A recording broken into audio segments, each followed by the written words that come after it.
Humingi ng 14 na araw na extension ang kampo ni Marojas para makapaghain ng kanyang statement of contributions and expenditures sa SOSE.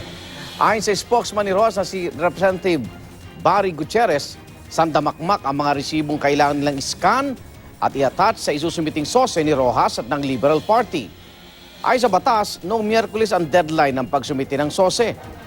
Final at non-extendable ang naturang batas. Pinag-uusapan pa ng COMELEC Commissioners kung pagbibigyan ng hiling ni Rojas.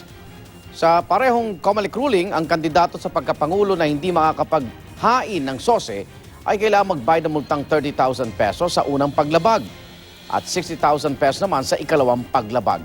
Bukod pa riyan ang habang buhay na pagkakadiskwalipika na humawak ng anumang pwesto sa gobyerno.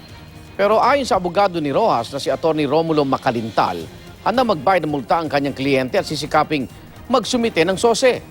Hindi rin nangangamba si Macalintal na mapigilan ng late filing ng SOSE ng Liberal Party ang pag-upo ni Leni Robredo bilang vice-presidente.